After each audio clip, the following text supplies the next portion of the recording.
In Genesis chapter 2, God brought the woman to the man. And all that God went through to give you a woman. Now, men and women both hang with me here, okay? The gift of being married is a gift, okay? It's a gift that God gives. It's not a gift that we earn. It's not a gift that we deserve, okay? And God took a lot of time and effort to bring you two together so that you could minister one to another and love each other well. Because in loving well, your children get to experience what that is. It gets to experience the Trinity of God loving you both, and you loving him both, and you loving each other both, and them learning how to love him and others, okay? And it took a lot of effort for God to get you to this place. So we want to really think about the value of each other. Now, none of us are necessarily born worthy to be married, okay? That's something that God has blessed us with. And if you start feeling entitled to marriage, like you did it, you're entitled to it, you know, I can treat you any way I want to because you're married to me, you're already in trouble. You have left the very core of the awe of marriage and the gift of marriage. Now, you might need to go back to those single days in your apartment or in your dorm room and remember what the joy of being single was like.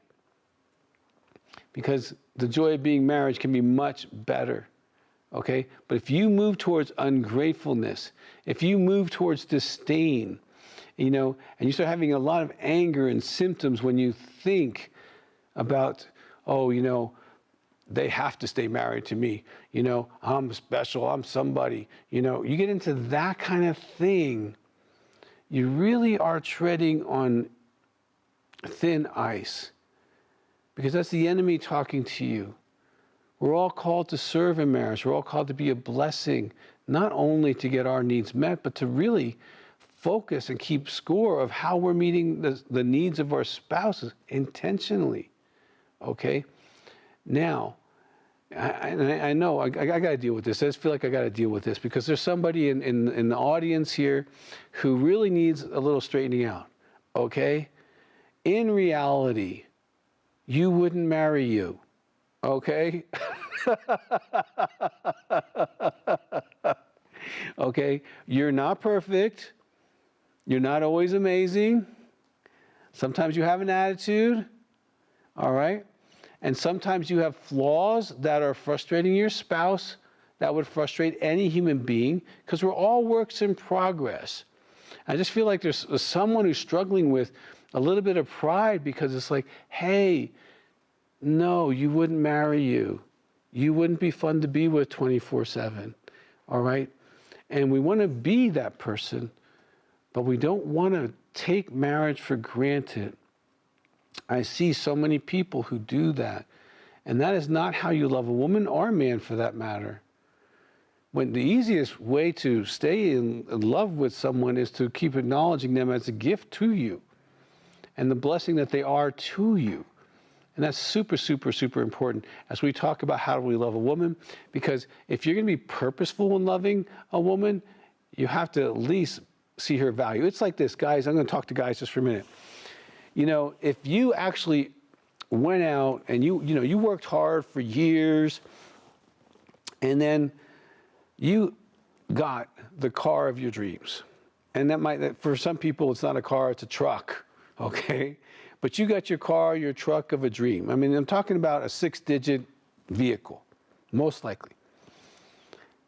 And how would you treat that car? Oh, you'd be out there washing it. You'd show it off in the neighborhood, put it outside, spray it down, take your time washing it, make sure everyone sees it, right? You would enjoy it. You'd take care of it. The oil would be changed, right? The tires would be, the pressure would be checked. You would care for your baby. You probably would even give your car a name because it's your dream car.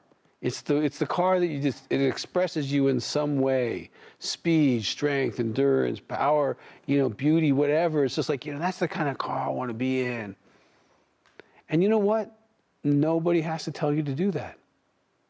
You don't need to go to a men's conference to take care of your car. I've never been to a men's conference. I've never been I've never been called upon to speak at a men's conference to say, teach these guys how to take care of their cars. Because we tend to, as men, take care of the things that we see value in. It might be your house, might be your garden, it might be things at the office, our business, but the things, because men, we like things, we know how to take care of things. Now, your wife is not a thing, but she has high value. She's a soul. And if you give her high value, then intentionality automatically shows up. It's like when you see Jesus, you have to praise him, give him value. You have to worship him. You need to pray, seek his word, understand his heart. Because he has value, there's this drive, right, to take care of that relationship, to make sure that you and him are okay, that things are going well. And in the same way, being purposeful is a result of giving them value.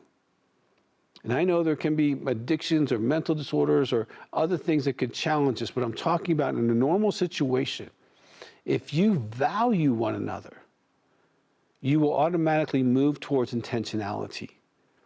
And what can happen is you stop valuing, and the intentionality, the proactive behaviors of caring for a woman or a man can diminish.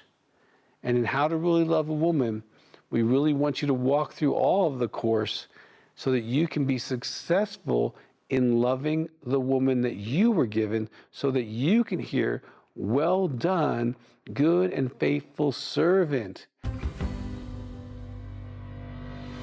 For more content and resources to help in your healing journey with Christ, make sure to follow Dr. Doug Weiss on Facebook and Instagram.